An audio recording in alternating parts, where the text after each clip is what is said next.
Student disease topic हमने complete कर लिया है और डिजीज टॉपिक पे मैं आपको कुछ क्वेश्चंस कराता हूँ।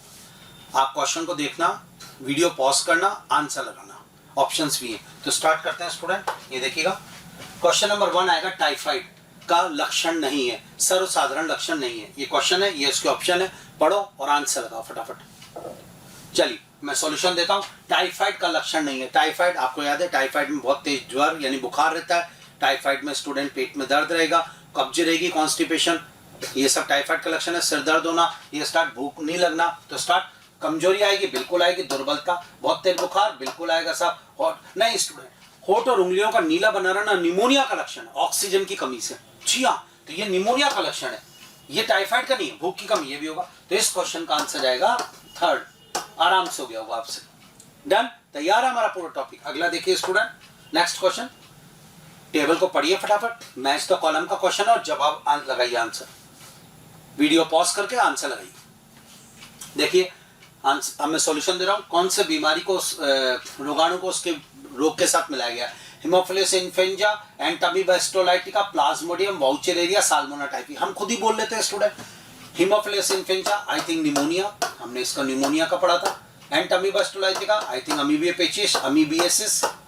प्लाज्मोडियम, मलेरिया, हमने यही पढ़ा रहे थे स्टूडेंट। वाउचेरेरिया, पांव रोग, एलिफेंटियासिस, और साल्मोनेला टाइफाइड से टाइफाइड। यस स्टूडेंट, तो हमने ये सब पढ़े थे। डन, अब मैच कर लो।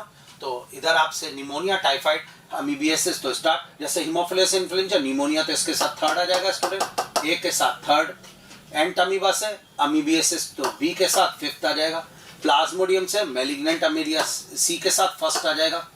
डी के साथ स्टूडेंट हाथी पांव रोग सेकंड आ जाएगा, ये लीजिए। और ई के साथ स्टूडेंट फोर्थ आ जाएगा। तो अब स्टार्ट, ए के साथ थर्ड, ए के साथ थर्ड स्टूडेंट 3 ऑप्शन में।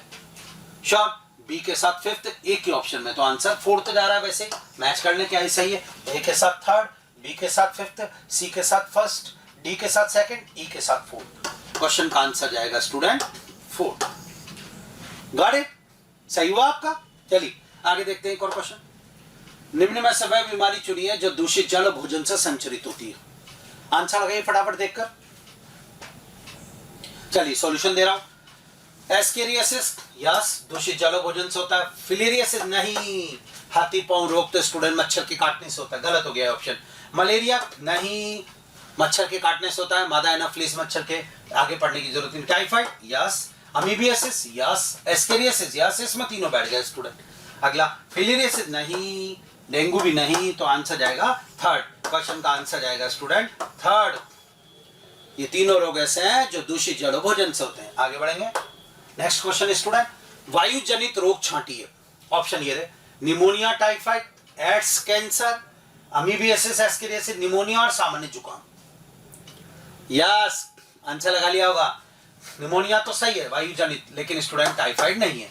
एड्स वायरस जनित है, नहीं, और इसमें भी स्टूडेंट वायु जनित है। एमीबियासिस, नहीं। एस्केरियासिस, नहीं। Pneumonia, yes. सामान्य जुकाम, यस। क्वेश्चन का आंसर जाएगा स्टूडेंट फोर्थ। अगर आपसे क्वेश्चन हो रहे हैं तो इसका मतलब आपको चैप्टर बिल्कुल परफेक्ट हो गया स्टूडेंट, बिल्कुल बढ़िया तैयार है। आगे बढ़ेंगे स्टूडेंट, नेक्स्ट। मलेरिया प्लाज्मोडियम प्रजातियों के कारण होता है, जो कि एक परजीवी है। इसका जीवन चक्र जटिल होता है। प्लाज्मोडियम में नर और मादा गैमेटोसाइट के मध्य संलयन किसके अंदर होता है? गैमेटोसाइट के। ऑप्शन ये रहे आपको बताना। जी हाँ स्टूडेंट, गैमेटोसाइट का संलयन यानी कि निषेचन मच्छर के आंत्र में होता है स्टूडेंट। मानव के यकृत में नहीं, मानव के आरबीसी में नहीं, मच्छर के आंत्र में। यस स्टूडेंट, ये हो गया। तो इस क्वेश्चन का आंसर आएगा थर्ड। डन, आगे बढ़ेंगे स्टूडेंट, और क्वेश्चन देखते हैं। अब प्रीवियस ईयर्स के क्वेश्चन से कुछ आराम से होनी चाहिए आपको। 2010 का क्वेश्चन है, विडाल टेस्ट किस रोग की पहचान की जाती है? हो गया आंसर। विडाल टेस्ट जानते हैं स्टूडेंट आप? जी हाँ, टाइफाइड।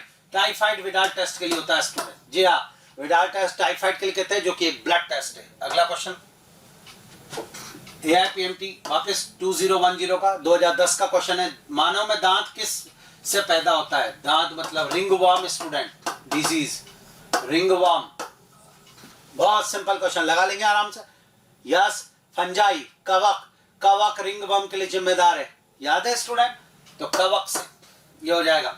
अगला आइए, 2011 का क्वेश्चन है। आपको रोग, उसके जीव का नाम और संक्रमण विधि को सही मिलाया गया वो चेक करना है। फटाफट लगाइए, कौन सी बीमारी में ऐसा हुआ है, मैच करिएगा। हो गया, वीडियो पॉज कर लीजिए। अब मैं बता रहा हूं आंसर। मलेरिया प्लाज्मोडियम से होगा, संक्रमण विधि नर एनोफ्लीज नहीं, मादा एनोफ्लीज, गलत हो गया ये ऑप्शन। टाइफाइड साल्मोना टाइफी से होगा, सांस से भीतर नहीं, दूषित जल और भोजन से होगा। निमोनिया स्ट्रेप्टोकोकस न्यूमोनियाई से होगा, और ये बंदूक संक्रमण, यस ड्रॉपलेट इन्फेक्शन, इसमें तीनों बातें मैच करी। स्लीपर यानी कि स्टूडेंट अफ्रीकी निद्रा रोग, वाउचरेरिया से नहीं, संक्रमित जल और भोजन से नहीं होगा, गलत। तो स्टूडेंट इस क्वेश्चन का आंसर जाएगा थर्ड, इसमें सब कुछ सही मिल रहा है। निमोनिया स्ट्रेप्टोकोकस न्यूमोनियाई और हीमोफिलस इन्फ्लुएंजा जीवाणु से होता है, और ये एक वायु जनित रोग है, बंदूक संक्रमण स्टूडेंट, एयरबॉर्न डिजीज, ड्रॉपलेट। अगला 2012 का क्वेश्चन, प्लाज्मोडियम का गतिशील जाइगोट कहां होता है, कहां बनेगा जाइगोट, अभी करा था, आंसर लगाइए फटाफट। आरबीसी में नहीं, यकृत में नहीं, मादा एनोफ्लीज के आहार नाल में, यस स्टूडेंट, प्रीवियस क्वेश्चन ही हो गया है। अगला बताइए, 2012 में बहुत जोरदार क्वेश्चन आया, ये मैंने आपको पढ़ाया भी था, यस जल्दी से। सर्दी जुकाम, कॉमन कोल्ड और निमोनिया में क्या अंतर है, आंसर लगाइए ऑप्शन पढ़ के। स्टूडेंट मैंने आपको बताया था, कॉमन कोल्ड एक वायरस से होता है, राइनो वायरस, जबकि निमोनिया स्टूडेंट जीवाणु जनित रोग है। कॉमन कोल्ड में स्टूडेंट नाक और ऊपरी श्वसन मार्ग प्रभावित होता है, फेफड़े नहीं, जबकि निमोनिया में फेफड़ा प्रभावित होता है। तो स्टार्ट, निमोनिया का होना एक वायरस से होता है, गलत, निमोनिया तो जीवाणु जनित है। निमोनिया का रोगजनक वायु कोशों में संक्रमण करता है, जबकि सर्दी जुकाम में नाक तथा ना कि फेफड़े, ये सही बैठा है स्टूडेंट, एक लाइन। अगला, निमोनिया एक संचारी रोग है, जबकि सर्दी जुकाम नहीं नहीं नहीं नहीं, नहीं। दोनों कम्युनिकेबल डिजीज है, दोनों संचारी रोग है। निमोनिया एक जीवित क्षीण किए गए बैक्टीरिया वैक्सीन से रोका जा सकता है, जबकि सर्दी जुकाम का कोई प्रभावकारी वैक्सीन नहीं है, गलत स्टूडेंट, ये भी हो जाएगा, क्षीण किए हुए वैक्सीन से नहीं, तो ये भी गलत, इसका आंसर जाएगा सेकंड, डन। अगला स्टूडेंट 2013 का क्वेश्चन है, एस्केरिस का संक्रमण किसके कारण होता है, बहुत सिंपल, कर लिया। एस्केरिस दूषित जल और भोजन से आता है स्टूडेंट, मिट्टी में इसके अंडे पड़े रहते हैं, याद है, तो मच्छर के काटने से नहीं, एस्केरिस के अंडे युक्त जल पीने से, यस। अपूर्ण रूप से पकाए सुअर के मांस से नहीं, सीसी मक्खी से नहीं, तो आंसर आएगा सेकंड। 2013 नीट का क्वेश्चन, बड़ा सिंपल क्वेश्चन ये हो गया। तो अभी तक प्रीवियस ईयर्स की क्वेश्चन करा रहा हूं, मेरे हिसाब से क्लियर है, ठीक है स्टूडेंट। और क्वेश्चन देखते हैं स्टूडेंट। एम्स 2013 का क्वेश्चन है, प्लाज्मोडियम की लैंगिक अवस्थाएं कहां उत्पन्न होती है, वापस वही क्वेश्चन है, ध्यान से, इंपॉर्टेंट क्वेश्चन है, लेकिन ये मनुष्य की यकृत कोशिका में नहीं, वीडियो पॉज करके आंसर लगाओ इसका फटाफट। सुनो, प्लाज्मोडियम की लैंगिक अवस्था उत्पन्न होती है मनुष्य के रक्त में, आरबीसी में, और प्लाज्मोडियम के गैमेटोसाइट यानी लैंगिक अवस्थाओं का समेकन होता है मच्छर की आंत्र में। यकृत मनुष्य के आरबीसी में, यस, मच्छर के आंत्र में नहीं, मच्छर के लागत में नहीं, क्वेश्चन का आंसर आएगा सेकंड, बहुत अच्छा क्वेश्चन है स्टूडेंट।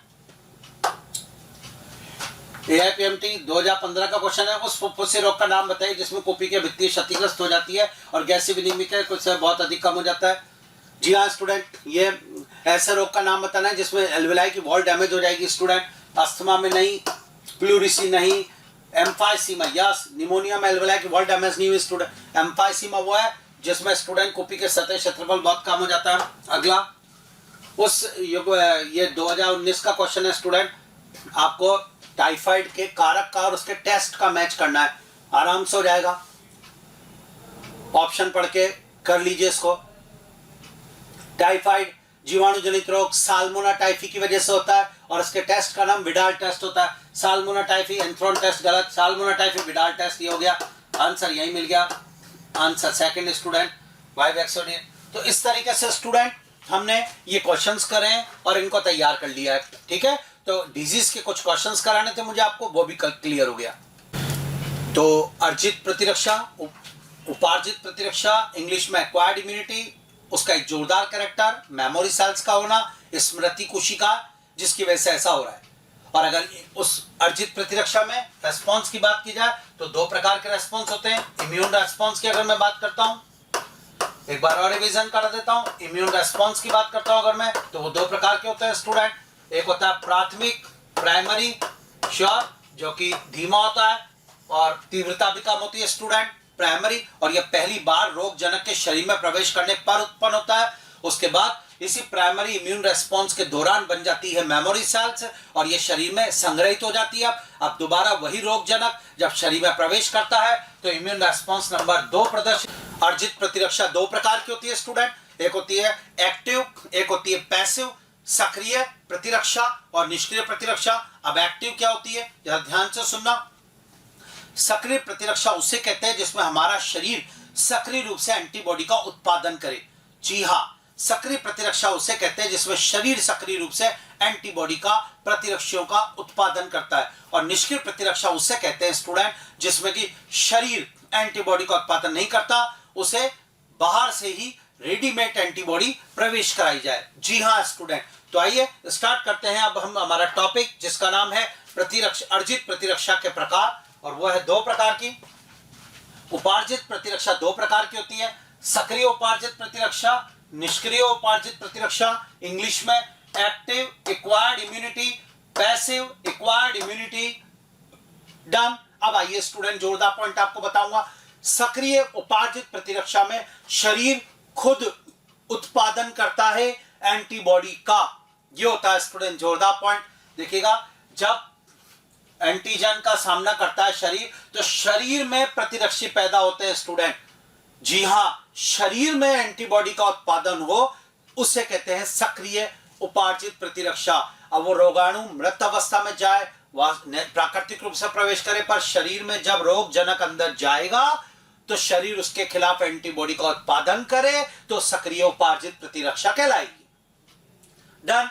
जैसे स्टूडेंट, हम बीमार होते हैं, हमारे संक्रमण हुआ, हमारे अंदर कोई रोगजनक गया, हमारे को इन्फेक्शन हुआ, हम बीमार हुए, शरीर में एंटीबॉडी बनी, तो वो हो गई सक्रिय उपार्जित प्रतिरक्षा। जी हाँ स्टूडेंट, प्राकृतिक वाली, प्राकृतिक रूप से मैं बीमार पड़ा। डन।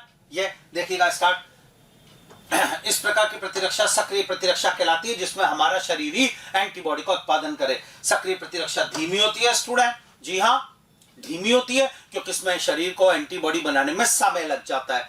आगे बढ़ते हैं। और अपनी पूरी प्रभावशाली अनुक्रिया प्रदर्शित करने में समय लेती है। अब सक्रिय प्रतिरक्षा के उदाहरण पूछे जाए तो सक्रिय प्रतिरक्षा का उदाहरण पहला, हमें प्राकृतिक रूप से संक्रमण हो जाए, इसे कहते हैं नेचुरल एक्टिव इम्यूनिटी। जी हाँ स्टूडेंट। और एक दूसरा स्टूडेंट टीकाकरण, वैक्सीनेशन, आपने नाम सुना होगा। हम क्या करते हैं, वैक्सीनेशन होता है, बच्चा पैदा हुआ उसके वैक्सीनेशन का कार्ड बना हुआ है, वैक्सीन लगा रहे हैं। वैक्सीन में क्या होता है, मृत जीवाणु होता है, रोगाणु होता है। जी हाँ, और वो डाल दिया, एंटीजन गया शरीर में, अब बच्चे के अंदर एंटीबॉडी का उत्पादन हो रहा है। तो स्टूडेंट, वैक्सीनेशन आर्टिफिशियल यानी कि कृत्रिम एक्टिव इम्यूनिटी है। जी हाँ, कृत्रिम सक्रिय प्रतिरक्षा है। और कोई इंफेक्शन हो जाना, हमारे अंदर रोगजनक अपने आप जाए तो इससे नेचुरल यानी प्राकृतिक सक्रिय प्रतिरक्षा है। दोनों केस में शरीर ही एंटीबॉडी बना रहा है। देखिएगा उदाहरण, टीकाकरण एक प्राकृतिक संक्रमण के द्वारा शरीर में जाना, यानी अब दो प्रकार करें, प्राकृतिक सक्रिय प्रतिरक्षा। ये कब होगा, जब हमें इंफेक्शन हो जाए स्टूडेंट। प्राकृतिक संक्रमण द्वारा रोगजनक जब शरीर में प्रवेश करते हैं तो उसके कारण जो प्रतिरक्षा उत्पन्न होती है उसे कहते हैं नेचुरल एक्टिव इम्यूनिटी। जी हाँ स्टूडेंट, ऐसे व्यक्ति में जैसे स्टूडेंट स्मॉल पॉक्स, जी हाँ स्मॉल पॉक्स, मीजल्स, मम्स, ये बीमारी अगर किसी व्यक्ति को हो गई तो उसके अंदर इसकी एंटीबॉडी बन गई है, पर पहले एक बार बीमार हुआ। श्योर, टीकाकरण का बेस भी तो यही बना, टीकाकरण का ही। अब अगर ऐसा है कि वो एक बार बीमार हुआ, उसके अंदर एंटीबॉडी बन गई, मेमोरी सेल बन गई, तो दोबारा वो रोगजनक जब भी आएगा तो स्टूडेंट क्या होगा, वो मेमोरी सेल हो एंटीबॉडी को तुरंत बना देगी सेकेंडरी इम्यून रेस्पॉन्स के कारण, इसलिए वो बीमार नहीं हुआ, पर एक बार तो बीमार पड़ा। इसीलिए टीकाकरण किया गया कि बिना बीमार पड़े पहले ही उसके अंदर रोगाणु को निष्क्रिय करके डाल दो। अब शरीर उसके खिलाफ एंटीबॉडी बनाएगी तो वो हो जाएगा कृत्रिम सक्रिय उपार्जित प्रतिरक्षा। आइए स्टार्ट। कृत्रिम सक्रिय उपार्जित प्रतिरक्षा, देखो इसका, यह प्रतिरक्षा वैक्सीनेशन या टीकाकरण, जानबूझकर रोगाणु के टीकाकरण द्वारा विकसित होता है। पोलियो वैक्सीन, बीसीजी का टीका, ये क्या है, यही तो है स्टूडेंट। तो आज के बाद स्टार्ट। एक्टिव इम्यूनिटी में शरीर एंटीबॉडी बनाएगा, हाँ, उसके व्यक्ति के शरीर में रोगाणु प्रवेश करेगा, हाँ, और फिर शरीर उसके खिलाफ एंटीबॉडी बनाएगा। अब रोगाणु प्रवेश कैसे करेगा, प्राकृतिक रूप से संक्रमण से प्रवेश करे तो फिर ये हो गई प्राकृतिक सक्रिय प्रतिरक्षा। और अगर टीकाकरण द्वारा रोगाणु अंदर डाला जाए तो ये हो गए कृत्रिम सक्रिय प्रतिरक्षा। तो एक्टिव एक्वायर्ड इम्यूनिटी दो प्रकार की, नेचुरल और आर्टिफिशियल। नेचुरल में नेचुरल इन्फेक्शन हो, रोग हो, तब जैसे स्मॉल पॉक्स, चेचक हो गया, यस, इसमें वैक्सीनेशन थे। तो आज के बाद टीकाकरण किसका उदाहरण है? टीकाकरण उदाहरण है आर्टिफिशियल एक्टिव इम्यूनिटी का, कृत्रिम सक्रिय प्रतिरक्षा का। डन। अब आया दूसरा स्टूडेंट, उपार्जित प्रतिरक्षा का दूसरा प्रकार, निष्क्रिय प्रतिरक्षा। और पैसिव एक्वायर्ड इम्यूनिटी, निष्क्रिय उपार्जित प्रतिरक्षा में शरीर कोई एंटीबॉडी नहीं बनाता, उसमें बाहर से तैयार की गई एंटीबॉडी प्रविष्ट कराई जाती है। तो जब एंटीबॉडी डाली जाएगी तो एंटीबॉडी तुरंत काम करेगी, शरीर को बनाने नहीं, शरीर तो निष्क्रिय रूप से पड़ा हुआ, उसमें एंटीबॉडी गई और एंटीबॉडी ने अपना काम किया, तो जल्दी से प्रभाव आएगा, पर प्रभाव परमानेंट नहीं रहेगा।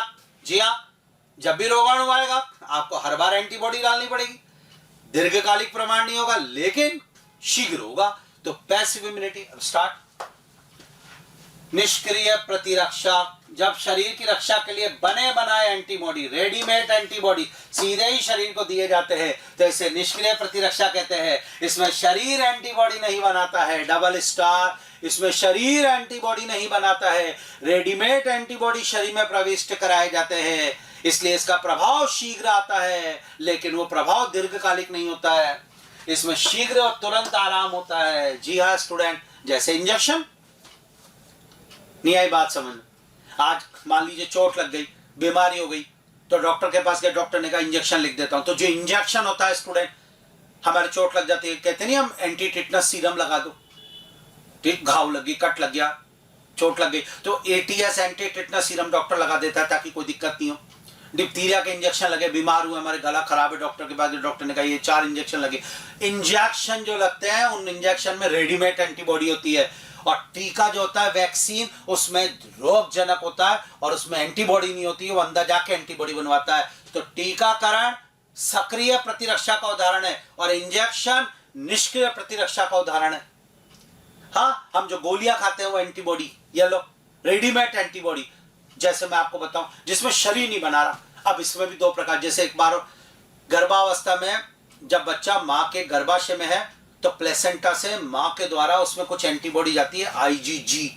जी हाँ, तो प्लेसेंटा से होके गर्भस्थ माता से उसके शिशु में जो एंटीबॉडी जा रही है, तो शिशु के शरीर ने थोड़ी बनाई है, मां के शरीर से बच्चे में गई है, प्लेसेंटा से होके, तो वो बच्चे के लिए हो गई पैसिव इम्यूनिटी। कौन सी? प्राकृतिक रूप से, नेचुरल। हाँ, जो है माता बच्चे को दूध पिलाती है। जी हाँ, अब नवजात शिशु को दूध पिलाया जा रहा है, उस दूध को कोलेस्ट्रम कहते हैं। दूध में एंटीबॉडी होती है जो बच्चे की सुरक्षा देती है। कहते हैं ना, जन्म के बाद 6 महीने तक मां का दूध पिलाना चाहिए, तो उसमें एंटीबॉडी है। अब वो एंटीबॉडी भी बच्चे ने थोड़ी बनाई, मां ने दी है, दूध के द्वारा बच्चे में गई है, आईजीए एंटीबॉडी होती है। तो माता से निकलने वाला जो दूध होता है नवजात शिशु को पिलाया जाता है, वो भी प्राकृतिक पैसिव इम्यूनिटी यानी निष्क्रिय प्रतिरक्षा। प्लेसेंटा से जो गर्भस्थ महिला से स्टूडेंट गर्भस्थ माता से उसके बच्चे में गई, वो भी प्राकृतिक निष्क्रिय प्रतिरक्षा है। और जो इंजेक्शन लगते हैं वो कृत्रिम निष्क्रिय प्रतिरक्षा है। हाँ, स्टार्ट। प्राकृतिक निष्क्रिय प्रतिरक्षा, दुग्ध स्त्रावन, मां के द्वारा स्रावित पीले रंग का तरल स्टूडेंट कोलेस्ट्रम में जो है स्टूडेंट आईजीए प्रतिरक्षी प्रचुर मात्रा में होती है। इसके अलावा गर्भावस्था के दौरान मां से भ्रूण में प्लेसेंटा द्वारा आईजीजी प्रवेश करते हैं। दोनों किसके दौरान है? नेचुरल है ना, प्राकृतिक निष्क्रिय प्रतिरक्षा। अब कृत्रिम निष्क्रिय प्रतिरक्षा, जब बने बना एंटीबॉडी प्रत्यक्ष रूप से शरीर में प्रवेश कराए, जैसे सांप के काटने पे एंटीविनोम लगाया इंजेक्शन, हाँ, एंटी टिटनस सीरम, जी, डिप्थीरिया होने पे एंटी डिप्थीरिया सीरम, ये सब इंजेक्शन जो लगते हैं। तो सांप के काटने पे एंटीविनोम देना, चोट लगने पे एंटी टिटनस सीरम देना, एटीएस का इंजेक्शन, ये सब क्या हो गया? कृत्रिम निष्क्रिय प्रतिरक्षा। तो इंजेक्शन कृत्रिम निष्क्रिय प्रतिरक्षा का उदाहरण, टीकाकरण कृत्रिम सक्रिय प्रतिरक्षा का उदाहरण, मां के दूध से जो प्रतिरक्षा गई वो प्राकृतिक निष्क्रिय प्रतिरक्षा, गर्भस्थ महिला के प्लेसेंटा से जो एंटीबॉडी बच्चे में गई वो प्राकृतिक निष्क्रिय प्रतिरक्षा। जी, इन्फेक्शन होने पर एंटीबॉडी शरीर में बनी तो वो प्राकृतिक सक्रिय प्रतिरक्षा, डबल स्टार, शानदार। तो एक्वायर्ड इम्यूनिटी, उपार्जित प्रतिरक्षा दो प्रकार की, एक्टिव इम्यूनिटी, पैसिव इम्यूनिटी। सक्रिय प्रतिरक्षा, निष्क्रिय प्रतिरक्षा। सक्रिय प्रतिरक्षा में शरीर खुद एंटीबॉडी बनाता है रोगजनक के प्रवेश करने पर। निष्क्रिय प्रतिरक्षा में रेडीमेड एंटीबॉडी बनी बनाई प्रतिरक्षी शरीर में प्रवेश कराई जाती है, शरीर नहीं बनाता। सक्रिय प्रतिरक्षा जो है धीमी होती है पर दीर्घकालिक होती है। निष्क्रिय प्रतिरक्षा शीघ्र आराम देती है, तुरंत काम करती है पर दीर्घकालिक नहीं होती है। अब सक्रिय प्रतिरक्षा दो प्रकार की, नेचुरल और आर्टिफिशियल, प्राकृतिक और कृत्रिम। नेचुरल में इन्फेक्शन होने पर, रोग होने पर जो आती है। कृत्रिम में वैक्सीनेशन, टीकाकरण जिसे कहते हैं। इसी तरीके से निष्क्रिय प्रतिरक्षा भी दो प्रकार की, नेचुरल, आर्टिफिशियल। नेचुरल मतलब जैसे गर्भस्थ महिला से प्लेसेंटा द्वारा उसके बच्चे में आईजीजी एंटीबॉडी जाना, नवजात शिशु को मां जो दूध पिलाती है उसमें आईजी एंटीबॉडी होना। और कृत्रिम वाले का उदाहरण इंजेक्शन, सांप के काटने पर एंटीवीनोम इंजेक्शन देना, एंटी टिटनस सीरम चोट लगने पर देना। यह है स्टूडेंट, तो ये तैयार। जरा इसका फ्लो चार्ट में आपको बताता हूं। पैसिव एक्वायर्ड इम्यूनिटी के दो प्रकार, नेचुरल, आर्टिफिशियल। प्लेसेंटा से और कोलेस्ट्रम में आईजी है। इंजेक्शन जैसे anti tetanus serum, anti diphtheria serum, antivenom देना, डबल स्टार। तो ये पैसिव का भी हो गया। बोलो हाँ या ना स्टूडेंट, शानदार। तो उपार्जित प्रतिरक्षा, एक्वायर्ड इम्यूनिटी किसकी वजह से होती है? तो आंसर है लिम्फोसाइट, लसीकाणु। ब्लड में एक होती है आरबीसी, एक होती है डब्ल्यूबीसी और एक होती है प्लेटलेट्स। अगर इम्यूनिटी यानी प्रतिरक्षा की बात करूं तो केवल यह जिम्मेदार डब्ल्यूबीसी। अब डब्ल्यूबीसी 5 प्रकार की होती है। एक होती है एसिडोफिल्स, एक होती है बेसोफिल्स, एक होती है न्यूट्रोफिल्स।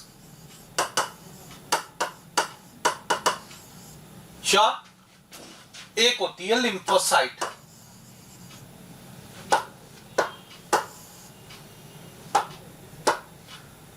न्यूट्रोफिल के अलावा मोनोसाइट और एक होती है लिम्फोसाइट।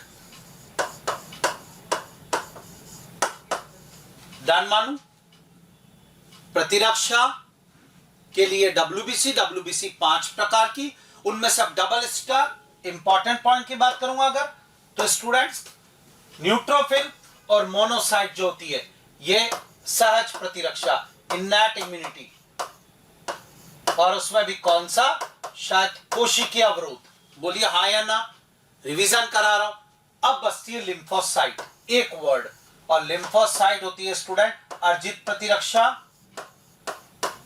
Acquired immunity. अर्जित प्रतिरक्षा जो होती है वो लिम्फोसाइट की वजह से होती है स्टूडेंट।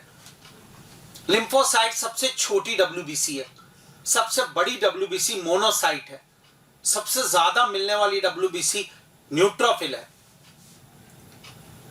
लिम्फोसाइट का केंद्रक बड़ा गोलाकार होता है। लिम्फोसाइट इस तरीके से होती है स्टूडेंट। अगर इसकी संरचना की बात की जाए तो इसका केंद्रक इस तरीके से। लिम्फोसाइट अकणिका में डब्ल्यूबीसी होती है। जी हां, अकणिका में डब्ल्यूबीसी, ये नाम होता है इनका। लिम्फोसाइट अकणिका में डब्ल्यूबीसी होती है। कुल डब्ल्यूबीसी का 20 से 25% होती है स्टूडेंट, 20-25% ऑफ टोटल डब्ल्यूबीसी। कुल डब्ल्यूबीसी का 20 से 25% लिम्फोसाइट होती है स्टूडेंट। इसका केंद्र गोलाकार होता है स्टूडेंट। लिम्फोसाइट प्रतिरक्षा से संबंधित है, अर्जित प्रतिरक्षा। अकणिका में डब्ल्यूबीसी होती है। लिम्फोसाइट का उत्पादन लाल अस्थि मज्जा में होता है स्टूडेंट। अब मैं आपको कुछ पॉइंट्स बताने जा रहा हूं। लाल अस्थि मज्जा में लिम्फोसाइट बनती है, उससे अविभेदित कोशिका बनती है, वो अपरिपक्व लिम्फोसाइट में परिवर्तित होती है। डन। अब आप परिपक्व लिम्फोसाइट जो बन गई, लाल अस्थि मज्जा, मान लीजिए लाल अस्थि मज्जा, ये स्टूडेंट हमारी बोन होती है, ये बोन लंबी बोन, उसके सिरे, और लंबी बोन के जो सिरे होते हैं उन पर रेड बोन मेरो भरा होता है। लाल अस्थि मज्जा और रेड बोन मेरो में ही रक्त कोशिकाओं का निर्माण होता है, यही बनाती है आरबीसी, डब्ल्यूबीसी, सब कुछ डबल स्टार के साथ। आरबीसी, प्लेटलेट, सबका निर्माण, डब्ल्यूबीसी का निर्माण लाल अस्थि मज्जा में होता है। लाल अस्थि मज्जा हमारे शरीर की लंबी अस्थियों के सिरों पर होती है, इसके अलावा कशेरुकाओं में, पसलियों में, यहां होता है। अब जो लिम्फोसाइट लाल अस्थि मज्जा में बन गई, मान लीजिए लिम्फोसाइट लाल अस्थि मज्जा में बन गई, बहुत सारी लिम्फोसाइट ये बन गई जो अपरिपक्व है। इनमें से कुछ लिम्फोसाइट स्टूडेंट रक्त में कूदेंगी, आएंगी, और इनका परिपक्वन रक्त में बहने के दौरान ही हो जाएंगी। Okay sir. कुछ लिम्फोसाइट लाल अस्थि मज्जा में ही रहेंगी और इनका परिपक्वन यही होगा, और अधिकांश लिम्फोसाइट रक्त में आएंगे और उसके बाद जाएगी एक जगह पे, और उस जगह का नाम होगा thymus gland student, double star. Thymus, हमारे शरीर में थाइमस ग्लैंड होती है स्टूडेंट, हमारे शरीर के अधर सतह पर स्टर्नम के पीछे, और वहां पर ये लिम्फोसाइट बहती हुई जाएगी और थाइमस ग्लैंड में जाके इनका परिपक्वन होगा। तो आज के बाद लिम्फोसाइट का परिपक्वन मुख्यतः दो जगह हुआ। अधिकांश लिम्फोसाइट का परिपक्वन थाइमस ग्रंथि में होता है, और कुछ का परिपक्वन लाल अस्थि मज्जा में ही हो जाता है स्टूडेंट, बोन मैरो में ही। तो परिपक्वन कहां हुआ है उसके आधार पे दो प्रकार की लिम्फोसाइट हम बोल रहे हैं। जिनका परिपक्वन थाइमस ग्रंथि में हुआ स्टूडेंट, उन्हें टी लिम्फोसाइट के नाम से बुलाया जाता है। टी लिम्फोसाइट मतलब टी का मतलब थाइमस, और जिनका परिपक्वन अस्थि मज्जा में हुआ है उन्हें बी लिम्फोसाइट के नाम से बुलाया जाता है। बी का मतलब बोन मेरो, बी लिम्फोसाइट। ये लीजिए स्टूडेंट, डबल स्टार। मैंने आपको यह भी बोला था कि कुछ लिम्फोसाइट 5 से 6% तक वो रक्त में गिरती है और उनका परिपक्वन रक्त में ही हो जाता है। उन्हें हम एनके सेल कहते हैं, जो मैंने आपको प्रतिरक्षा, सहज प्रतिरक्षा में बताया था। एनके सेल, प्राकृतिक मारक कोशिका, नेचुरल किलर सेल, वो एक तरीके से लिम्फोसाइट का प्रकार है। तो आज के बाद लिम्फोसाइट 3 प्रकार हो गए। एनके सेल, इसको आप मान लो असली है, बी लिम्फोसाइट और T lymphocyte. T lymphocyte total lymphocyte का 60 से 70% होती है। 70% टी लिम्फोसाइट है, थाइमस ग्रंथि में परिपक्वन होता है। लिम्फोसाइट हो कोई सी भी, बनेगी लाल अस्थि मज्जा में, पर परिपक्वन अलग अलग जगह पर होता है। इसके आधार पर प्रकार हो गए।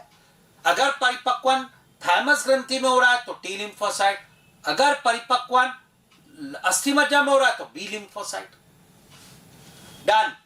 तो लिम्फोसाइट एक शब्द और ये कुछ और। तो स्टार्ट करते हैं। उपार्जित प्रतिरक्षा के लिए जिम्मेदार जो है उसका नाम होता है लसीकाणु, लिम्फोसाइट। और स्टार्ट। यह डब्ल्यूबीसी का एक प्रकार है। कुल डब्ल्यूबीसी का 20 से 25% होती है।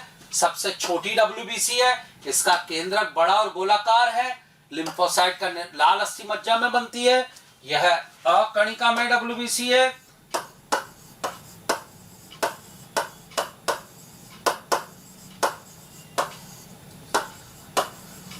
अकणिका में डब्ल्यूबीसी है।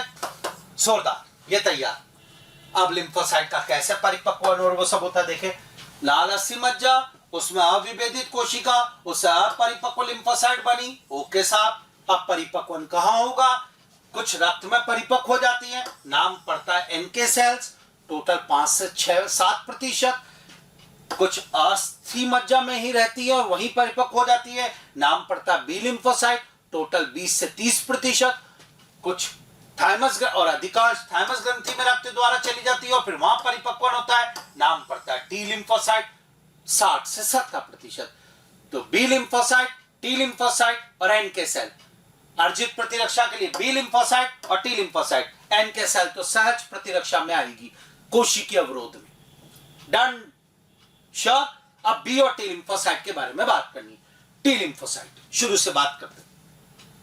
टी लिम्फोसाइट का निर्माण लाल अस्थि मज्जा में होता है, किंतु परिपक्वन थाइमस ग्रंथि में होता है। टी लिम्फोसाइट सबसे ज्यादा मिलने वाली लिम्फोसाइट है, टोटल लसीकाणु का 60 से 70%। टी लिम्फोसाइट 4 प्रकार की होती है student. Killer T cell, helper T cell, suppressor T cell और मेमोरी टी सेल। आइए स्टार्ट करते हैं। टी लिम्फोसाइट 4 प्रकार की होती है। पहला हेल्पर टी सेल, सहायक। टी कोशिका, किलर टी सेल मारक भेदक जिसे कहते हैं, संदमक टी सेल सप्रेसर, और मेमोरी टी सेल स्मृति। टी सेल 4 प्रकार, इनमें सबसे ज्यादा हेल्पर टी सेल होती है। हेल्पर टी सेल जो होती है स्टूडेंट, ये मुख्य भूमिका निभाती है प्रतिरक्षा तंत्र में। जी हाँ, हेल्पर टी सेल मुख्य भूमिका निभाती है, जो कि किलर टी सेल को और बी लिम्फोसाइट को सक्रिय करती है। आपके प्रतिरक्षा तंत्र को सक्रिय करने का काम यही करती है। अंदर आने वाले एंटीजन को पहचान कर प्रतिरक्षा तंत्र को सक्रिय हेल्पर टी सेल करती है। सबसे ज्यादा पाई जाने वाली टी लिम्फोसाइट है हेल्पर टी सेल। आइए स्टार्ट। सहायक टी सेल, यह सक्रिय helper T cell killer T cell तथा बी सेल को उत्तेजित कर देती है। ये दोनों सेल विभाजित होती है और फिर क्लोन बनता है। Yes student, helper T cell सबसे अधिक मिलने वाली टी लिम्फोसाइट है जो प्रतिरक्षा में सहायक भूमिका निभाती है। Done. Second number, killer T cell मारक टी कोशिका। यह स्टूडेंट यही प्रतिरक्षा देने का काम करती है। जब इसको हेल्पर टी सेल सक्रिय कर देती है तो यह जाती है रोगाणु के पास। जी हाँ, और रोगाणु में जाकर स्टूडेंट उसमें छेद कर कर उसको मारने का काम करती है। तो ये खुद सक्रिय रूप से भाग लेती है और रोगाणु को मारने का काम करती है। स्टार्ट। मारक टी सेल, ये कोशिका तथा इनका समूह लक्ष्य कोशिका और संक्रमित कोशिका को नष्ट करता है। यह परफोरिन नाम का पदार्थ स्रावित करती है और उस पदार्थ के द्वारा छेद हो जाता है रोगाणु कोशिका में और उससे फिर वो मर जाता है। ये कैंसर कोशिका और रोगाणु को मारने का काम करती है। खुद गई और खुद ने मारने का काम करा। डन। अगला, संदमक टी सेल, यह प्रतिरक्षा तंत्र को संदमित करने का काम करता है। यह हेल्पर टी सेल्स को संदमित करती है स्टूडेंट। जी हाँ, और एक बहुत इंपॉर्टेंट काम करती है ये हमारे शरीर के सेल्फ और नॉन सेल्फ कोशिकाओं के बीच में विभेद करवाती है। ये शरीर के प्रतिरक्षा तंत्र को स्वयं के एंटीजन को मारने से रोकती है। हाँ, कहीं हमारा शरीर हमारी एंटीबॉडी को मारना, हमारे शरीर की जो सेल्फ सेल्स एंटीजन उनको नहीं मार दे, रोकते हैं। इस कारण इनको सप्रेसर टी सेल कहा जाता है। ये कोशिका टी हेल्पर सेल और टी किलर सेल्स के कार्य को अवरोधित करती है। श्योर, ये काम करती है। और एक होती है मेमोरी सेल स्टूडेंट, जो टी किलर सेल काम करने के बाद जो मेमोरी बनती है वो मेमोरी सेल, ताकि अगली बार जब रोगाणु आता है तो उसके खिलाफ तुरंत जो है टी किलर सेल का उत्पादन हो सके। तो आज के बाद टी सेल, टी लिम्फोसाइट 4 प्रकार की, memory T cell, suppressor T cell, killer T cell और हेल्पर टी सेल। इनमें सबसे ज्यादा मिलती है हेल्पर टी सेल सहायक, और यही मुख्य भूमिका निभाती है। किलर टी सेल को यही सक्रिय करती है हेल्पर टी सेल। डन। और किलर टी सेल खुद जाती है रोगाणु के पास और उसकी प्लाज्मा कला में छेद करके रोगाणु को और कैंसर की कोशिका को नष्ट करती है। Double star. तो ये लसीकाणु लिम्फोसाइट नाम का हमने टॉपिक पढ़ा अभी तक का, मुझे लग रहा है डन। तो पॉइंट ये आ गया कि लिम्फोसाइट 2 प्रकार की होती है, टी लिम्फोसाइट और बी लिम्फोसाइट। अब स्टूडेंट, ये दोनों की वजह से हमारे शरीर में 2 प्रकार का प्रतिरक्षा तंत्र होता है। दोबारा,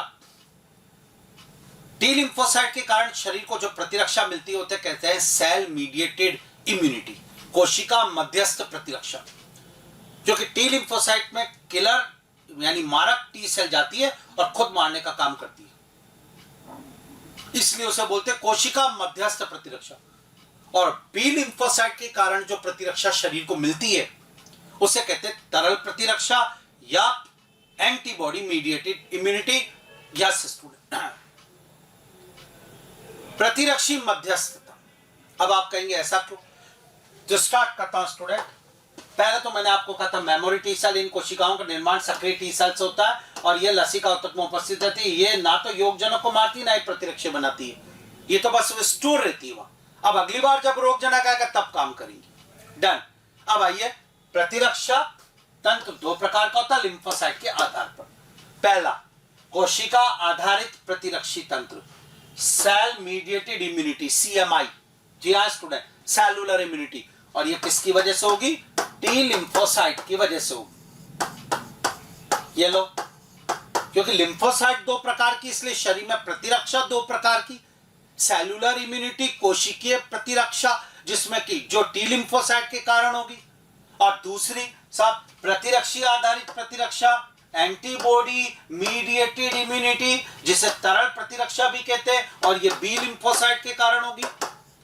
आपने कहा ऐसा क्यों साहब? मैं बता देता हूं आपको। टी लिम्फोसाइट खुद टी किलर सेल जाती है मारने, जबकि बी लिम्फोसाइट में बी सेल कभी नहीं जाती है। जब वो रक्त में एक पदार्थ डाल देती है, उस प्रोटीन का नाम एंटीबॉडी होता है और वो जाता है मारने के लिए। तो एंटीबॉडी के कारण जो प्रतिरक्षा मिली इसलिए उसका नाम एंटीबॉडी मीडिएटेड प्रतिरक्षा। रक्त के द्वारा बहाया गया इसलिए उसको तरल प्रतिरक्षा का। जबकि टी लिम्फोसाइट से जो प्रतिरक्षा आई है उसमें स्टूडेंट खुद किलर सेल गई है, सेल ने मारा है, इसलिए कोशिकीय प्रतिरक्षा। Double star important. तो आइए पहले पढ़ेंगे कोशिका आधारित प्रतिरक्षा, सेल मीडिएटेड इम्यूनिटी, और यह प्रतिरक्षा टी लिम्फोसाइट के कारण होती है। Double star sure. और स्टूडेंट आज आपको बताऊं, इस प्रतिरक्षा द्वारा कैंसर की कोशिकाओं को मारा जाता है, इस प्रतिरक्षा द्वारा अन्य बाह्य कोशिकाओं को नष्ट कराया जाता है।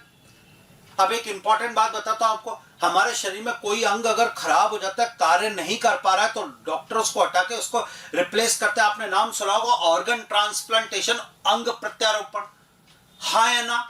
ऊतक का प्रत्यारोपण हो, अंग का प्रत्यारोपण हो। तो एक बात बताओ, अगर मेरी किडनी खराब है तो मैं किसी की भी किडनी लगा लूंगा? नहीं लगा सकता, मैच करवानी पड़ेगी। किसी की भी किडनी क्यों नहीं लगी? किडनी तो सेम है ना, लग जाती ना। मेरे में किसी भी व्यक्ति की किडनी ली और लगा ली? नहीं, आपने उसकी किडनी लगाई, आपका प्रतिरक्षा तंत्र आएगा और उसकी किडनी पर आक्रमण कर देगा, जो आपने शरीर में प्रवेश कराई, और किडनी को क्षतिग्रस्त कर देगा। यानी कि जो अंग का या ऊतक का प्रत्यारोपण हुआ उसको नकार दिया जाएगा प्रतिरक्षा तंत्र द्वारा आपके। तभी तो मैच करवा के फिर लगाई जाती, ताकि हमारा शरीर उस किडनी के लिए एंटीबॉडी न बनाए, हमारा शरीर उसके खिलाफ काम न करे। आखिर कौन सा प्रतिरक्षा? डबल स्टार कोशिका मध्यस्थ प्रतिरक्षा। नीट में 2 बार आ गया, एनसीईआरटी की लाइन है। कोशिका मध्यस्थ प्रतिरक्षा, सेल कोशिकीय प्रतिरक्षा के कारण अंग प्रत्यारोपण का नकारा जाता है। जी हाँ, ऑर्गन या टिश्यू रिजेक्शन, ग्राफ्ट रिजेक्शन जिसे कहते हैं, अंग प्रत्यारोपण को नकारने में कौन सी प्रतिरक्षा है? तो यही वाली है, कोशिकीय प्रतिरक्षा। डबल स्टार एनसीईआरटी लाइन और नीट में पूछा गया, कोशिका मध्यस्थ प्रतिरक्षा ही निरोध को अस्वीकार कर देती है स्टूडेंट। जी हाँ, tissue graft rejection student English में। टिश्यू ग्राफ्ट रिजेक्शन के लिए कौन सी अगर पूछे तो आज जवाब आ गया ये, सेलुलर इम्यूनिटी। इसके अलावा स्टूडेंट कैंसर कोशिकाओं को कौन मारेगा? Cellular immunity. भाई आने वाले कौन मारेगा? Cellular immunity. अब आती है दूसरी वाली, तरल, यानी कि स्टूडेंट तरल प्रतिरक्षा, जिसमें एंटीबॉडी काम करेगी।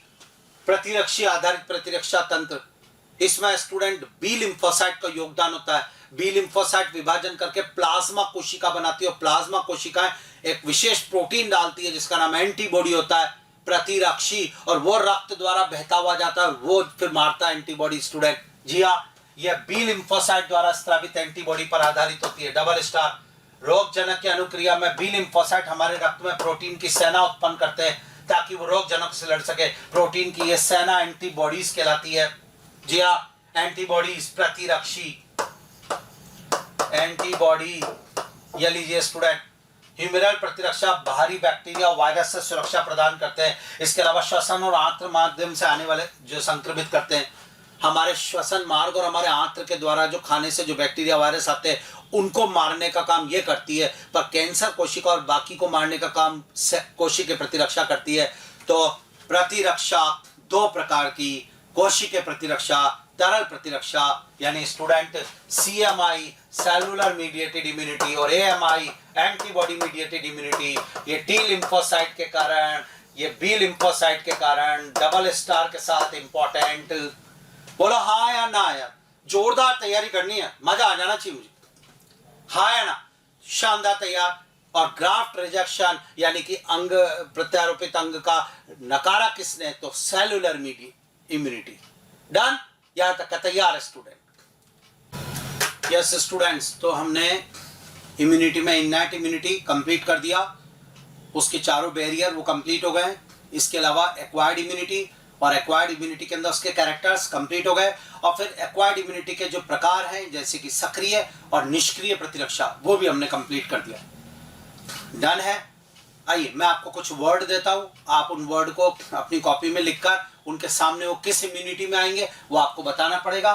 तो मैं वर्ड दे रहा हूं स्टूडेंट, आमाशय में अम्ल, acid in stomach, interferon, monocyte, mucous membrane, टीकाकरण vaccination, colostrum, NK cell natural killer cell प्राकृतिक मारक कोशिका और एंटीविनोम।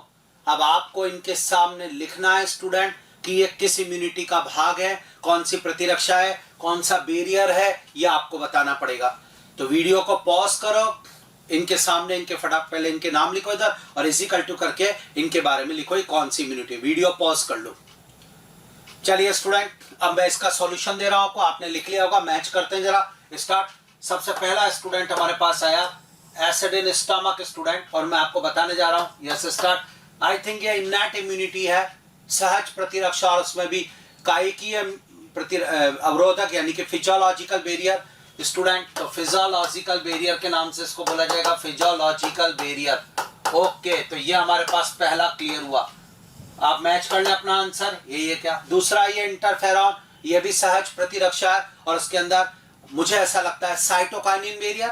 Yes student, interferon antiviral protein होते हैं, साइटोकाइनिन बैरियर में इनको रखा जाएगा स्टूडेंट। ये हो गया। अगला बताइए जो मैं आपसे बोलूंगा, मोनोसाइट स्टूडेंट, ये रहा monocyte cellular barrier. Yes, cellular barrier monocyte student, cellular barrier monocyte हो गया स्टूडेंट। म्यूकस मेम्ब्रेन स्टूडेंट, श्लेष्म कला, याद करो त्वचा और श्लेष्म कला सहज प्रतिरक्षा में फिजिकल बैरियर स्टूडेंट। यस,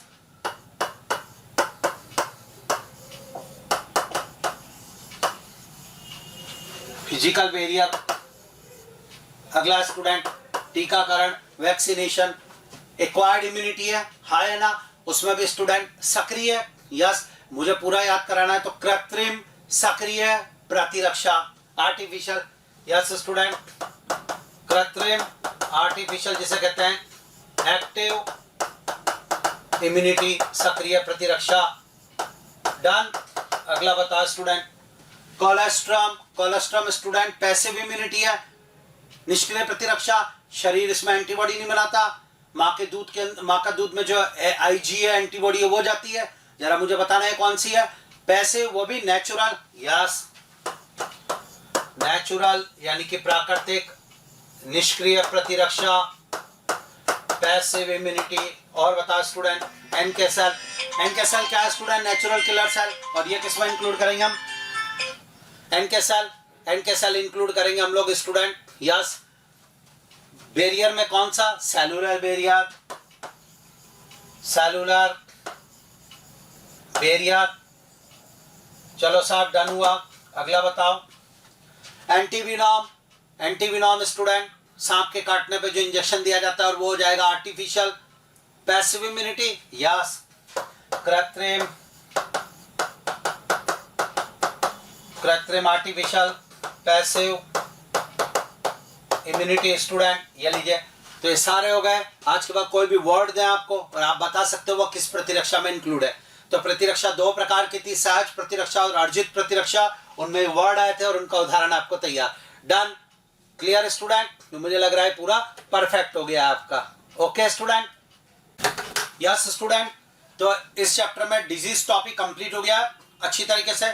फिर आता है स्टूडेंट इम्यूनिटी टॉपिक, और इम्यूनिटी के अंदर दो प्रकार की प्रतिरक्षा, सहज प्रतिरक्षा, अर्जित प्रतिरक्षा, इनैट इम्यूनिटी, एक्वायर्ड इम्यूनिटी। सहज प्रतिरक्षा में 4 अवरोध, और वह है फिजिकल बैरियर, शारीरिक अवरोध, इसमें त्वचा और श्लेष्म झिल्ली। फिजियोलॉजिकल बैरियर, कायिकीय अवरोध, इसमें अम्ल, आमाशय में अम्ल, योनि मार्ग में अम्ल, इसके अलावा फीवर, इसके अलावा शारीरिक स्त्राव, आंसू, लार, पसीना, ये सब। उसके बाद आता है सेलुलर बैरियर, कोशिकीय अवरोध, इसमें आती है 4 टॉपिक, न्यूट्रोफिल, मोनोसाइट, मैक्रोफेजेस और एनके सेल। उसके बाद आता है स्टूडेंट साइटोकाइनिन बैरियर, इसमें आता है इंटरफेरॉन। डन। फिर आती है अर्जित प्रतिरक्षा, ये 2 प्रकार की होती है, सक्रिय प्रतिरक्षा, निष्क्रिय प्रतिरक्षा। सक्रिय प्रतिरक्षा में शरीर खुद एंटीबॉडी बनाता है, ये धीमी होती है, इसका प्रभाव। Yes student. उसके बाद स्टूडेंट अर्जित प्रतिरक्षा में रेडीमेड एंटीबॉडी शरीर में प्रवेश कराई जाती है, ये तीव्र प्रभाव देती है, शीघ्र स्टूडेंट। सक्रिय प्रतिरक्षा के अंदर स्टूडेंट टीकाकरण आएगा, सक्रिय प्रतिरक्षा के अंदर स्टूडेंट टीकाकरण आएगा, इसमें हमारे जो संक्रमण होता है, नेचुरल जो रोग होता है वो आएगा। जबकि निष्क्रिय प्रतिरक्षा में स्टूडेंट इंजेक्शन आएंगे, जैसे anti tetanus serum, anti venom, anti diphtheria serum. इसके अलावा स्टूडेंट निष्क्रिय प्रतिरक्षा में माता के प्लेसेंटा से स्टूडेंट जो है बच्चे में जो आईजीजी एंटीबॉडी गई, माँ के दूध कोलेस्ट्रॉल में जो आईजी एंटीबॉडी, वो सब निष्क्रिय प्रतिरक्षा में आएगा। डन। उसके बाद मैंने आपको बताया अर्जित प्रतिरक्षा के लिए लिम्फोसाइट जिम्मेदार है। लिम्फोसाइट दो प्रकार के होते हैं, टी लिम्फोसाइट, बी लिम्फोसाइट। दोनों के दोनों लिम्फोसाइट का निर्माण अस्थि मज्जा में होता है, पर परिपक्वन भिन्न भिन्न जगह पर होता है। बी लिम्फोसाइट का परिपक्वन लाल अस्थि मज्जा में ही होता है, लेकिन टी लिम्फोसाइट का मैच्योरेशन परिपक्वन स्टूडेंट होता है थाइमस में। शॉर्ट टी लिम्फोसाइट चार प्रकार की होती है, helper T cell, killer T cell, suppressor T cell और memory T cell. Student lymphocyte दो प्रकार की, इसलिए आज के बाद शरीर में प्रतिरक्षा दो प्रकार की, एक होती है कोशिका मध्यस्थ प्रतिरक्षा, cellular immunity, cell mediated immunity, ये टी लिम्फोसाइट के कारण होती है। जी हाँ, डबल स्टार। और इसके अलावा एक होती है ह्यूमरल इम्यूनिटी, तरल प्रतिरक्षा, या फिर एंटीबॉडी मध्यस्थ प्रतिरक्षा, और यह स्टूडेंट बी लिम्फोसाइट के कारण होती है। इसमें बी लिम्फोसाइट एंटीबॉडी स्त्रवण करके फिर शरीर को प्रतिरक्षा देती है। जी स्टूडेंट, हमारे शरीर में जो अंग प्रत्यारोपण या उस समय जो अंग या ऊतक को रिजेक्ट कर दिया जाता है, उसके लिए जिम्मेदार है cellular immunity, cell mediated immunity. पूरे टॉपिक का शानदार रिवीजन डन अभी तक, मुझे लग रहा है। अब हम एनसीईआरटी का सीक्वेंस ही फॉलो कर रहे हैं, तो अब आगे बढ़ेंगे स्टूडेंट। और एनसीईआरटी में अगला टॉपिक है मानव में इम्यून सिस्टम। हमारे मानव के अंदर प्रतिरक्षा तंत्र में क्या क्या सम्मिलित होगा। तो मनुष्य के प्रतिरक्षा तंत्र में पहला तो आता है लसिका अंग, फिर आता है लसिका ऊतक, फिर आता है विशिष्ट कोशिकाएं जैसे कि लिम्फोसाइट और प्रतिजन प्रदर्शक कोशिकाएं, और फिर आता है एंटीबॉडी। चार चीजों से मिलकर हमारा प्रतिरक्षा तंत्र बनता है। तो एनसीईआरटी का सीक्वेंस लेते हुए चालू कर रहा हूं स्टूडेंट। शरीर में प्रतिरक्षा तंत्र, immune system in the body, और मानव प्रतिरक्षा तंत्र चार घटकों से मिलकर बनता है। पहले घटक का नाम है लसिका अंग, दूसरे का नाम है लसिका ऊतक, तीसरे का नाम है विशेष कोशिकाएं जैसे कि लिम्फोसाइट और एंटीजन प्रदर्शित कोशिका, और चौथे का नाम है एंटीबॉडी। यानी अगर आपको एक टॉपिक पढ़ना है तो चार टॉपिक पढ़ना है, लिम्फॉइड ऑर्गन, लिम्फॉइड टिश्यू, इसके अलावा लिम्फोसाइट और एंटीजन प्रेजेंटिंग सेल्स और एंटीबॉडीज। तो स्टूडेंट स्टार्ट करते हैं। पहला टॉपिक लिम्फॉइड ऑर्गन्स स्टार्ट करने जा रहा हूं, ध्यान से सुनना स्टूडेंट। वह अंग स्टूडेंट, शरीर में वह अंग जहां पर लसीकाणु यानी लिम्फोसाइट का उद्भव हो, उत्पत्ति हो, परिपक्वन हो और विभेदीकरण हो, वो सारे अंग कहलाते हैं आपके लसिका अंग। जी हाँ, जहां लिम्फोसाइट का जन्म हो, उनका परिपक्वन हो, उनका विभेदीकरण हो, वो सक्रिय हो, वो सारे अंग कहलाते हैं आपके लिम्फॉइड ऑर्गन स्टूडेंट। अब लिम्फॉइड ऑर्गन दो प्रकार के होते हैं, एक होता है प्राथमिक लसिका अंग, प्राइमरी लिम्फॉइड ऑर्गन, और एक होता है द्वितीयक लसिका अंग, सेकेंडरी लिम्फॉइड ऑर्गन। प्राथमिक उन्हें कहते हैं स्टूडेंट जहां लिम्फोसाइट का जन्म हो, उत्पत्ति हो, परिपक्वन हो। जी हाँ स्टूडेंट, उसे कहते हैं प्राथमिक। और शरीर में वो दो हैं, एक है अस्थि मज्जा और एक है स्टूडेंट थाइमस ग्रंथि, क्योंकि अस्थि मज्जा में बी लिम्फोसाइट का उद्भव हुआ है और परिपक्वन हुआ है, और थाइमस ग्रंथि में परिपक्वन हुआ है टी लिम्फोसाइट का। तो जहां भी परिपक्वन भी हो, उत्पत्ति भी हो, वो कहलाते हैं प्राथमिक लसिकांग। और द्वितीयक लसिकांग उन्हें कहते हैं स्टूडेंट जहां पर लिम्फोसाइट सक्रिय होकर एंटीजन को मारने का काम करते हैं। जी हाँ, जहां वो आक्रमण करते हैं वो कहलाती जगह सेकेंडरी लिम्फॉइड ऑर्गन। तो स्टार्ट करना, पहला टॉपिक लिम्फॉइड ऑर्गन, वे अंग जिनमें लिम्फोसाइट यानी लसिकाणु की उत्पत्ति हो, परिपक्वन हो, प्रचुरोद्भवन हो, उन्हें कहते हैं लिम्फॉइड ऑर्गन। डन। शरीर में दो प्रकार के लिम्फॉइड ऑर्गन होते हैं, प्राथमिक लसिका अंग, प्राइमरी लिम्फॉइड ऑर्गन, जहां अपरिपक्व लसिकाणु को एंटीजन संवेदनशील लसिकाणु में विभेदित करते हैं। जी हाँ, यानी परिपक्वन करते हैं स्टूडेंट। उदाहरण अस्थि मज्जा, थाइमस ग्रंथि। जोरदार स्टूडेंट, ध्यान से सुन लो आज आप एक टॉपिक पूरा। रेड बोन मेरो और थाइमस ग्रंथि शरीर के प्राथमिक लसिका अंग हैं। बोलो डन स्टूडेंट।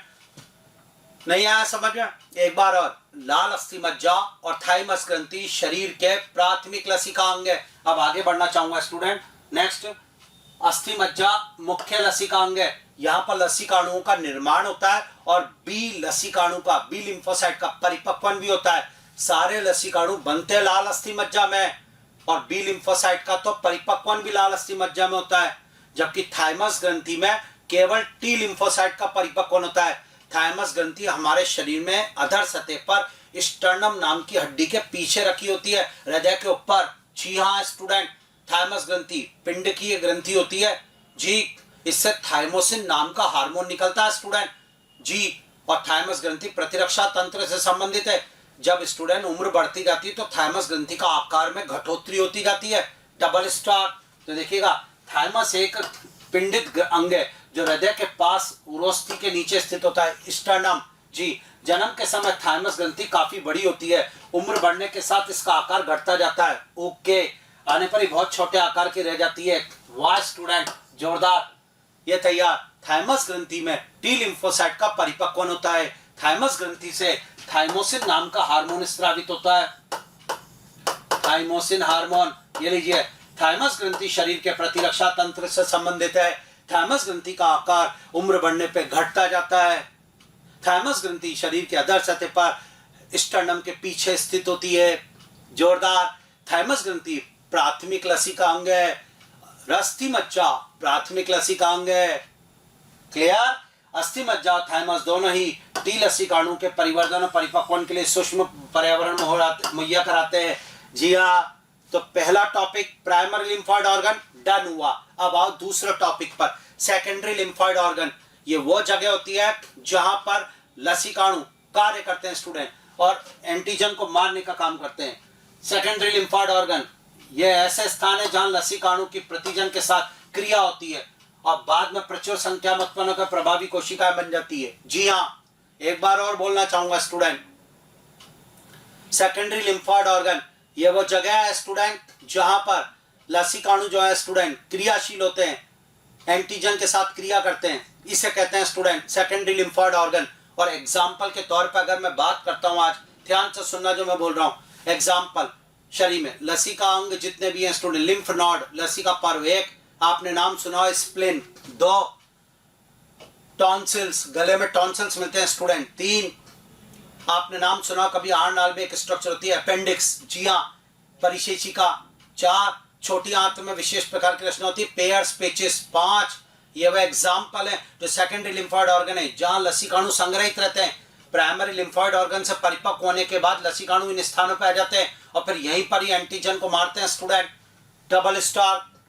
जी हाँ, सेकेंडरी लिम्फॉइड ऑर्गन के एग्जाम्पल पूछे अगर कोई आपसे तो जवाब स्प्लीन, जवाब लिम्फ नोड, जवाब पेयर्स पेचिस, जवाब टॉन्सिल्स, जवाब अपेंडिक्स, डबल स्टार।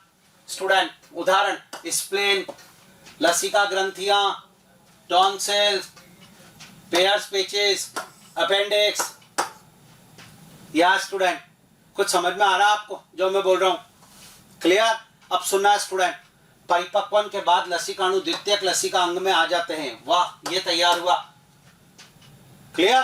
तो ये हमारे पास आज के बाद कोई भी हमें एग्जाम्पल दे दे। हमने कहा अस्थि मज्जा, आपने कहा प्राथमिक लसिकांग, मैंने कहा प्लीहा, आपने कहा द्वितीयक लसिकांग, मैंने कहा पेयर्स पेचिस, आपने कहा द्वितीयक लसिकांग, मैंने कहा थाइमस ग्रंथि, आपने कहा प्राथमिक लसिकांग।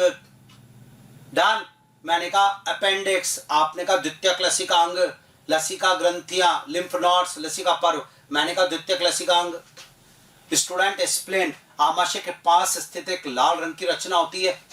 स्टूडेंट स्प्लेन हमारे शरीर का सबसे बड़ा लसिका पर्व है। उत्पत्ति में मीजोडर्मल एक रचना होती है। यहाँ मृत आरबीसी को हटाया जाता है स्टूडेंट रक्त से, इसलिए स्प्लेन को मृत आरबीसी का कब्रिस्तान भी कहते हैं, ग्रेवयार्ड ऑफ आरबीसी। शरीर में अचानक रक्त की हानि होने पर स्प्लेन रक्त देता है, इसलिए स्टूडेंट इसे रक्त का ब्लड बैंक भी कहते हैं, डबल स्टार। शरीर का ब्लड बैंक स्प्लेन, मृत आरबीसी का कब्रिस्तान स्प्लेन, सबसे बड़ा लसिका पर्व स्प्लेन, शरीर से अचानक रक्त की हानि होने पर रक्त देने वाला अंग स्प्लेन। जोरदार टॉपिक स्टूडेंट। यहाँ लिम्फोसाइट होते हैं स्टूडेंट, देखिएगा स्प्लेन सेम के आकार का बड़ा अंग है। इसमें मुख्य रूप से लसिकाणु और भक्षकाणु होते हैं। ये रुधिर में पैदा होने वाला सूक्ष्म जीवी को फंसाकर फिल्टर के रूप में काम करता है। स्प्लेन में लाल रक्त कणिकाओं का बड़ा भंडार होता है। इंपॉर्टेंट लाइन लिखो आप, प्लेयर रक्त कणिकाओं का भंडार होता है, इसे ग्रेवयार्ड ऑफ आरबीसी भी कहा जाता है। तो स्प्लेन के लिए स्टूडेंट आज के बाद हम बोलेंगे शरीर का रक्त बैंक। जवाब जाएगा स्प्लेन। वाह, ये हो गया शरीर का। मृत आरबीसी का कब्रिस्तान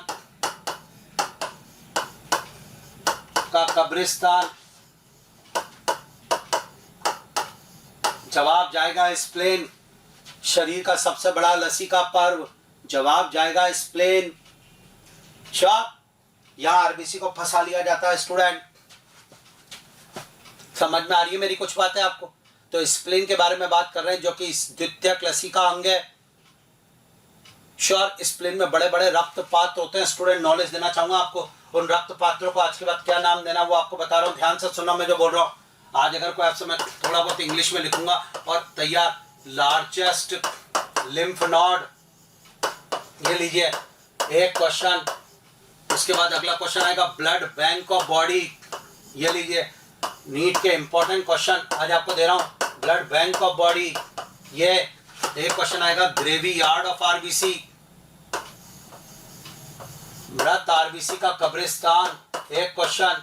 ये सब नीट के क्वेश्चन है स्टूडेंट। या उसके बाद बोला जाएगा जो है लार्ज साइनस इन स्प्लेन में मिलने वाले लार्ज साइनस स्टूडेंट, उनका नाम होता है कॉर्ड्स ऑफ बिलोरथ। बड़े बड़े रक्त पात्र जो स्प्लेन में होते हैं स्टूडेंट, उन्हें कॉर्ड्स ऑफ बिलोरथ कहते हैं। इसका तीनों का जवाब स्प्लेन है स्टूडेंट। ये मोस्ट इंपॉर्टेंट, ये रक्त को छानने का काम करता है स्प्लेन। आपके रक्त क्षणित्र अंग पूछे तो तीन है, एक स्प्लेन है, एक लीवर है, एक किडनी है। Double star. Blood filter organ कोई बोले रक्त क्षणित्र अंग बताओ साहब, ब्लड फिल्टर, ये सब नॉलेज दे रहा हूं आपको। ऑर्गन्स, तो बॉडी के ब्लड फिल्टर ऑर्गन्स कोई पूछ ले, आज जवाब दे रहा हूं मैं आपको स्टूडेंट, शानदार वाला। और वह है लीवर एक, स्प्लेन दो, जी हाँ स्टूडेंट, और किडनी तीन। ये तैयार आज एक टॉपिक आपके लिए बहुत जोरदार। Liver, spleen, kidney blood filter organ के नाम से बुलाए जाते हैं स्टूडेंट। बहुत जोरदार चीज पढ़ा रहा हूं, ये हो गया तैयार। तो हमारे पास एक शानदार टॉपिक है स्प्लेन, सेकेंडरी लिम्फोइड ऑर्गन। इसके अलावा लिम्फ नोड होते हैं स्टूडेंट। हमारे लसिका तंत्र में लसिका वाहिनी होती है, लिम्फ वेसल्स। ये लिम्फ वेसल्स ऐसी, ये लिम्फ वेसल थोड़ी थोड़ी दूरी पर स्टूडेंट ये इस तरीके से फूली हुई रचना में से जाती है, उन्हें लिम्फ नोड कहा जाता है। लिम्फ नोड में लसिका की सफाई होती है, लिम्फ की, जिया, उसमें लसिकाणु मिलाए जाते हैं। तो लिम्फ नोड। एक और टॉपिक आपको बताता हूँ, ये हो गया लसिका गांठ। छोटी ठोस रचना होती है जो लसिका तंत्र में भिन्न भिन्न स्थलों पर स्थित होती है। ये सूक्ष्म जीवी या एंटीजन को लसिका और ऊतक तरल में आ जाते हैं, उनको पृथक करती है। Double star. जी हाँ स्टूडेंट, लसिका ग्रंथियों में फंसे एंटीजन वहां मौजूद लसिकाणु के द्वारा हटा दिए जाते हैं। जी, तो रक्त में उपस्थित छोटे छोटे एंटीजन या जो आ जाते हैं फंसे हुए सूक्ष्म जीवी, उनको हटाने का काम लिम्फ नोड करती है। टॉन्सिल्स गले में स्थित होता है। पेयर्स पेचिस छोटी आंत्र में होता है स्टूडेंट। छोटी आंत्र में मिलने वाली लसिका घाटों को पेयर्स पेचिस कहते हैं। टॉन्सिल्स गर्दन में होते हैं। पेयर्स पेचिस स्टूडेंट छोटी आंत्र में होते हैं। ये सब सेकेंडरी लिम्फोइड ऑर्गन है। तो लसिका अंग पहला टॉपिक है मेरा। और आज के बाद लसिका अंग दो प्रकार के, प्राथमिक लसिका अंग और द्वितीयक लसिका अंग। थाइमस ग्रंथि और लाल अस्थि मज्जा प्राथमिक लसिका अंग, जबकि स्टूडेंट इसके अलावा स्प्लेन, लसिका गांठे, पेयर्स पेचिस, अपेंडिक्स और टॉन्सिल्स द्वितीयक लसिका अंग है। Double star. तो शरीर के प्रतिरक्षा तंत्र का पहला टॉपिक लसिका अंग, ये तो कंप्लीट हुआ है स्टूडेंट। तो लिम्फोइड ऑर्गन ये तो कंप्लीट हो गया स्टूडेंट। सेकंड टॉपिक क्या था? लिम्फोइड टिश्यू, ये था ना। तो मैं आपको बताता हूँ लिम्फोइड टिश्यू में स्टूडेंट इंपॉर्टेंट टॉपिक, एक वर्ड दे रहा हूँ बहुत शानदार, और उसका नाम है malt student. Mucosal student associated lymphoid tissue. ये विशेष प्रकार का लसिका ऊतक है जो शरीर में 3 स्थानों पर मिलता है, श्वसन मार्ग, पाचन मार्ग और मूत्र जनन मार्ग। इन तीनों को रेखित करता है स्टूडेंट। और इसमें श्लेष्मा स्रावित करने वाली कोशिका होती है। शरीर के कुल लसिका ऊतक का 50% माल्ट बनाता है। एनसीईआरटी की लाइन है, नीट में आया most important. What is the meaning of MALT? पहले तो इसकी full form MALT, yes student ये है, और इसकी full form mucosa associated lymphoid tissue श्लेष्मा, संबंध, लसिका, ऊतक, और ये कुल शरीर के लसिका ऊतक का 50% भाग बनाता है। ये 3 जगह पे पाया जाता है, श्वसन मार्ग, आहार नाल मार्ग, पाचन मार्ग जिसे कहते हैं, और मूत्र जनन मार्ग को रेखित करने का काम करता है, आश्रित करने का काम करता है। तो प्रमुख पद जैसे श्वसन मार्ग, पाचन मार्ग और मूत्र मार्ग के इस तरह को भीतरी लसिका ऊतक स्थित होता है, जो इस तरीके से उसे लाइन करता है स्टूडेंट। ये मानव के कुल उसका 50% भाग बनाता है। Double star. तो पहला टॉपिक लसिका अंग फिनिश, लसिका ऊतक फिनिश। उसके बाद आता है स्टूडेंट विशिष्ट कोशिकाएं। और अब विशिष्ट कोशिकाओं में स्टूडेंट एक थी लिम्फोसाइट, वो हमने पढ़ ली है, बी लिम्फोसाइट, टी लिम्फोसाइट, पूरा परफेक्ट हो गया, ओके। अब आता है दूसरा एक और टॉपिक, और वह है स्टूडेंट एंटीजन प्रेजेंटिंग सेल्स। आखिर ये क्या होती है? प्रतिजन प्रदर्शक कोशिकाएं। स्टूडेंट मैं आपको बताऊं, आपके शरीर में कोई एंटीजन जाता है तो उसको सबसे पहले कुछ कोशिकाएं जाकर ग्रहण करती है, और वो कोशिकाएं हैं स्टूडेंट मैक्रोफेजेस, बी लिम्फोसाइट थोड़ी बहुत, और साथ में डेंड्राइटिक कोशिका। हमारी त्वचा के अंदर डेंड्राइटिक कोशिका, इसके अलावा ऊतक में मैक्रोफेजेस, बृहत भक्षकाणु, ये जाते हैं और उस एंटीजन को अपने में लेते हैं। सबसे पहले उसको पाचन करते हैं, भक्षण करते हैं, पाचन करते हैं, और फिर उसको अपनी सतह पर प्रदर्शित करते हैं। तो एंटीजन को ये अपनी सतह पर प्रदर्शित करते हैं, इसलिए इनको प्रतिजन प्रदर्शक कोशिकाएं, एंटीजन प्रेजेंटिंग सेल्स, एपीसी कहा जाता है स्टूडेंट। जी हाँ, ये तो सबसे पहले शरीर में संक्रमण होगा, एंटीजन आएगा, तो उसको एंटीजन प्रेजेंटिंग सेल्स देखेगी, वो उसको लेगी और अपनी सतह पर प्रदर्शित करेगी। Done student, sure. और जब वो उसको अपनी सतह पर प्रदर्शित करेगी तो अब रक्त में बह रही टी हेल्पर सेल उनको देखेगी, पहचान लेगी और हमारे शरीर के प्रतिरक्षा तंत्र को सक्रिय कर देगी। Double star. ऐसे काम होता है स्टूडेंट। भाई हमारे शरीर को क्या पता कोई प्रतिजन आ गया, तो इसको बेसिक लो आज के बाद स्टूडेंट। सबसे पहले शरीर में एंटीजन प्रवेश करेगा, किसी भी कारण से हमें संक्रमण हुआ, प्रवेश करते स्टूडेंट प्रतिजन प्रदर्शक कोशिकाएं आएंगी। उदाहरण मैक्रोफेजेस, उदाहरण डेंड्राइटिक कोशिका जो त्वचा में होती है, उदाहरण बी सेल्स, है ना, ये आएंगी। ये उस प्रतिजन को, एंटीजन को लेंगी, उसको भक्षण करेंगी और उसको अपनी सतह पर प्रदर्शित करने लग जाएंगी। अब टी हेल्पर सेल वहां से गुजर रही होगी, टी हेल्पर सेल उसको पहचानेगी, पहचान करके वो टी किलर सेल और बी लिम्फोसाइट को सक्रिय करेगी, और इस तरीके से शरीर का प्रतिरक्षा तंत्र सक्रिय हो जाएगा। जोरदार। तो विशिष्ट कोशिकाओं में 2 होती है, लिम्फोसाइट और प्रतिजन प्रदर्शक कोशिका। लिम्फोसाइट हम पढ़ चुके हैं, अब इसको देखो। एंटीजन प्रेजेंटिंग सेल, प्रतिजन प्रदर्शक कोशिका। प्रतिरक्षा कार्य प्रणाली के अंतर्गत प्रत्येक प्रतिजन अणु को प्रतिजन प्रदर्शक कोशिकाएं जैसे बृहत भक्षकाणु 1, बी लिम्फोसाइट 2, डेंड्राइटिक सेल्स 3 आदि के द्वारा संसाधित किया जाता है। यह संसाधित प्रतिजन इन कोशिकाओं की सतह पर प्रदर्शित किया जाता है। जैसे ही टी लिम्फोसाइट प्रतिजन प्रदर्शक कोशिका के समीप से गुजरती है तो यह प्रतिजन को धारण करने वाली प्रदर्शक कोशिका प्रतिजन को पहचान लेती है और सक्रिय हो जाती है। फिर टी लिम्फोसाइट, बी लिम्फोसाइट और टी मारक कोशिकाओं को सक्रिय कर देती है। Double star. ऐसे काम होता है स्टूडेंट। तो हमने शरीर में प्रतिरक्षा तंत्र के 4 घटक है। एक का नाम है लसिकांग, पढ़ लिया, डन। एक का नाम है स्टूडेंट लसिका ऊतक, माल्ट, पढ़ लिया, और एक का नाम है विशिष्ट कोशिका, लिम्फोसाइट और प्रतिजन प्रदर्शक कोशिका, पढ़ लिया। अब एक लास्ट बचता है एंटीबॉडी स्टूडेंट, ये भी टॉपिक हमारा हो जाएगा फिर। ठीक है स्टूडेंट, यहां तक।